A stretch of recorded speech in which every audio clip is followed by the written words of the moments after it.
Imagine the air in your lungs suddenly turning into a solid, heavy weight. Your skin isn't just hot, it feels tight, like it's shrinking two sizes too small for your frame.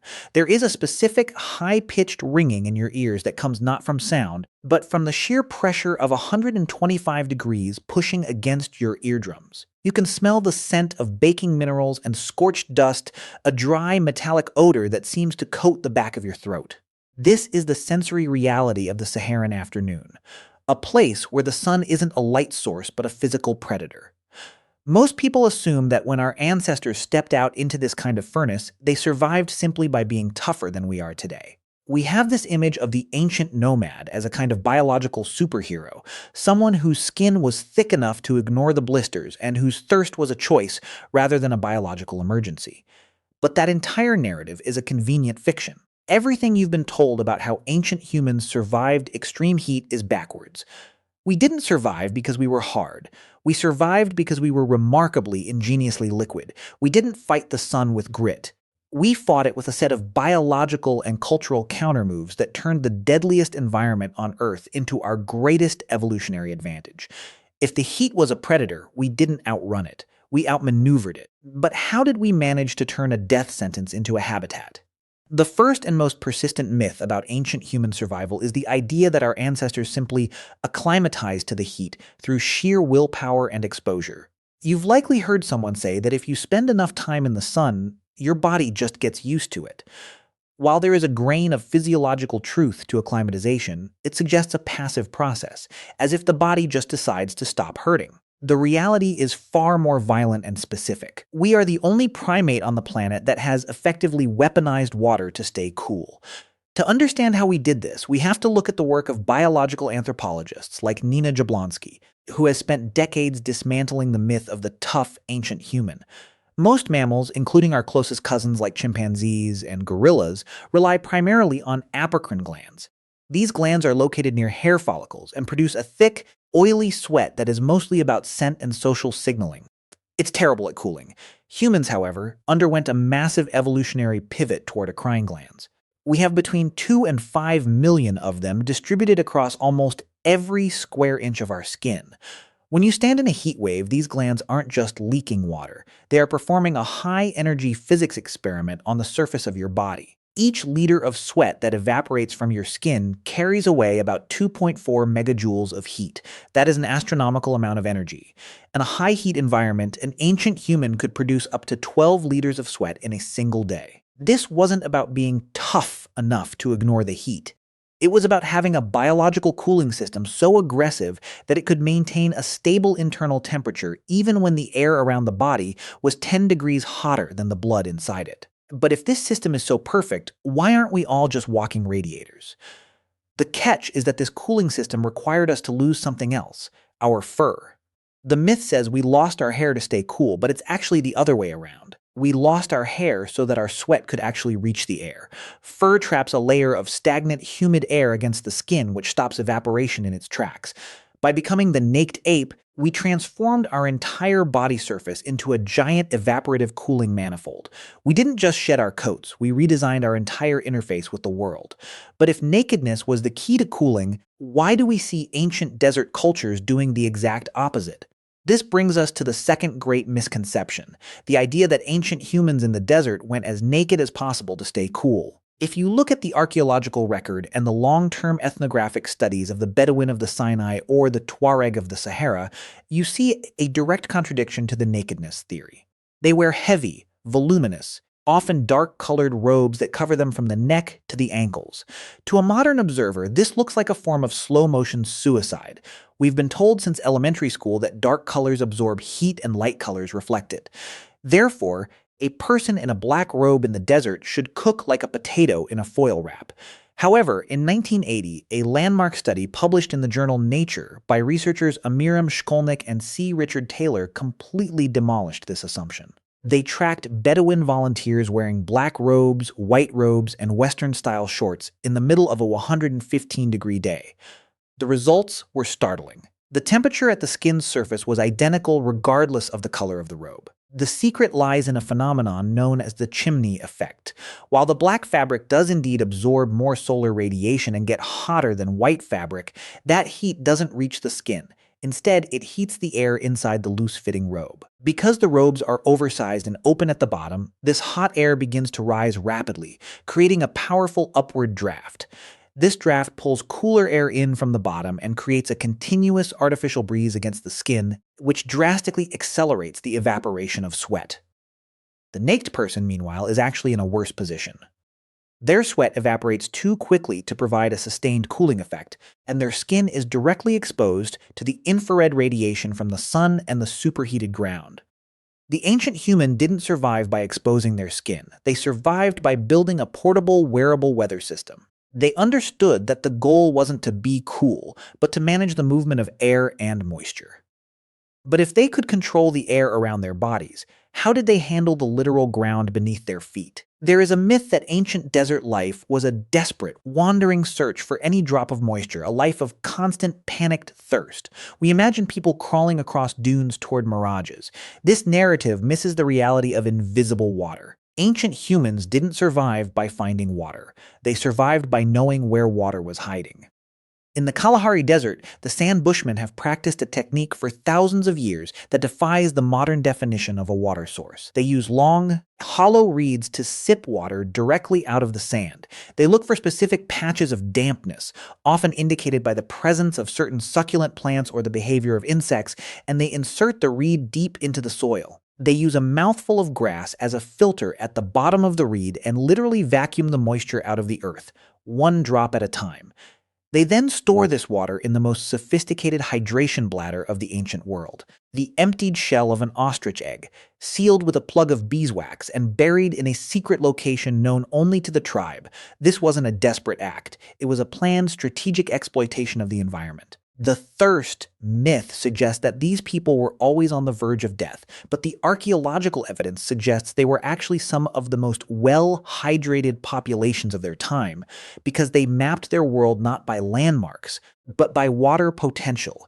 They understood the geology of connats and karas, ancient underground tunnel systems that allowed water to flow for miles from mountain aquifers to desert basins without evaporating. In places like ancient Persia, these tunnels were engineered with such precision, dropping only 1 meter for every kilometer of distance, that they could provide a steady stream of water to a city in the middle of a wasteland for 3,000 years. The ancient human didn't find water. They mastered it. But even with all the water in the world, the heat still presents a physical limit to the human brain. How did they keep their most sensitive organ from literally melting?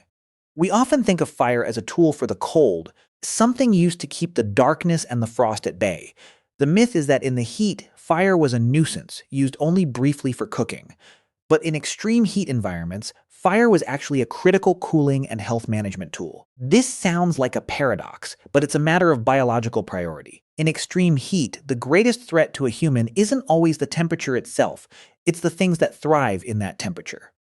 In sub-Saharan Africa and the Australian outback, heat brings out the most dangerous insect vectors on the planet. The tsetse fly, mosquitoes carrying malaria, and various biting midges are not just annoyances, they are existential threats. A body already stressed by heat cannot afford the metabolic cost of fighting off a systemic infection. Ancient humans used smudge fires, low-intensity, high-smoke fires, to create a chemical barrier around their living spaces. By manipulating the airflow with these fires, they could also create localized convective currents that pulled stagnant hot air out of a shelter and replaced it with moving air.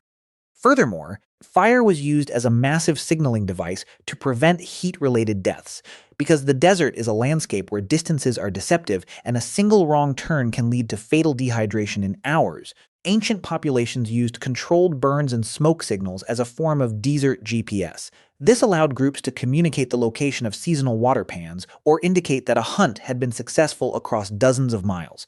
It was a social cooling system. If you knew where the water was because of a pillar of smoke on the horizon, you didn't have to spend 5 hours wandering in the sun to find it. The fire didn't add to the heat, it subtracted from the risk. It was a way of managing the energy budget of the entire tribe. But even with fire, water, and robes, there is one final myth that needs to be dismantled: the idea that ancient humans were limited by the heat of the day. We assume they were diurnal, just like we are, trying to squeeze a day's work into the hours between sunrise and sunset. But what if we've been looking at the wrong part of the clock? The most profound adaptation to extreme heat wasn't physical, it was temporal. We have this Western industrial idea that work happens when the sun is up. We call it the light of day. But ancient desert societies operated on a completely different rhythm that we are only now beginning to appreciate. In many of these cultures, the day didn't start at sunrise. It started at dusk. The myth of the lazy desert dweller, resting in the shade during the afternoon, is actually a description of a high-performance survival strategy. Between the hours of 11 a.m. and 4 p.m., the metabolic cost of movement is nearly triple what it is at night. If you hunt during the peak heat, you are effectively burning your own tissues to stay upright. The true ancient human was a creature of the twilight and the moon. This temporal shift allowed for the development of some of the most impressive architecture in human history. In the ancient cities of Yazd and Kerman, humans built badgirs, or wind catchers. These are massive, ornate towers that look like chimneys but act like lungs. They are designed to catch even the smallest, highest altitude breeze and funnel it down into the heart of a building. Often, this air would be passed over an underground pool of water or through a damp ceramic chamber, using the principles of evaporative cooling to drop the temperature inside a home by as much as 25 degrees Fahrenheit compared to the street outside. This wasn't primitive survival. This was passive geothermal engineering. They were living in air-conditioned cities thousands of years before the invention of the electric motor.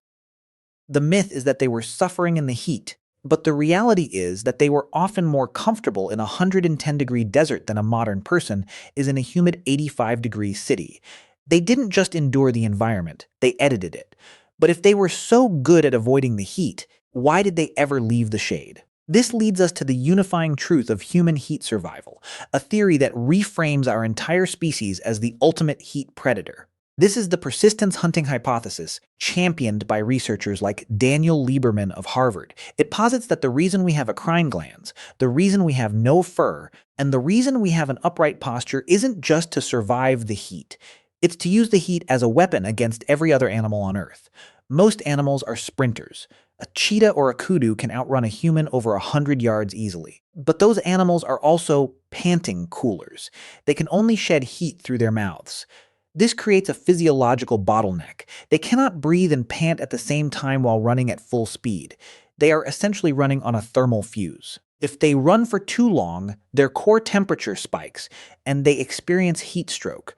Humans, however, can sweat while running. We have a separate cooling system from our respiratory system.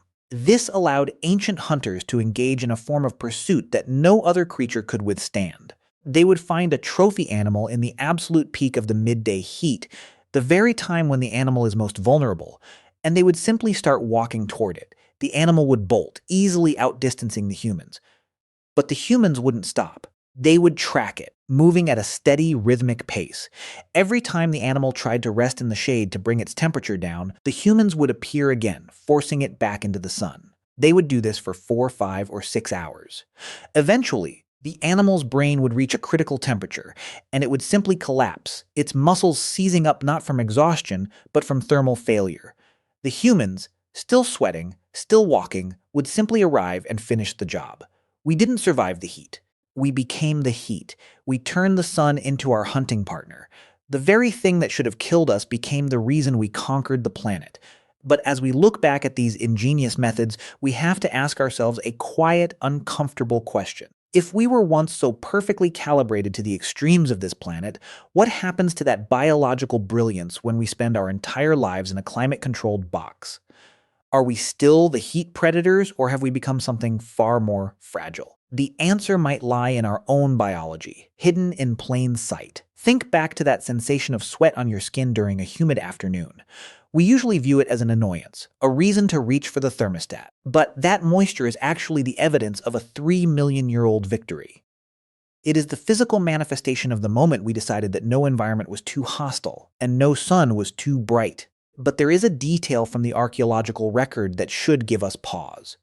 In the deep deserts of the Sahara, researchers have found ancient pottery shards that are textured with the distinct imprints of woven grass and human fingerprints. These pots were used to carry water across distances that should have been impossible to cross. When you look closely at these imprints, you can often see a fine white crust trapped in the ceramic, a residue that has survived for 5,000 years. For a long time, archaeologists thought it was just salt from the soil. But recent chemical analysis has revealed a more haunting truth. That crust is composed of concentrated urea and minerals. It is the dried, fossilized remains of ancient human sweat, wiped from the brows of the potters and the travelers, and baked into the clay by the very sun they were defying.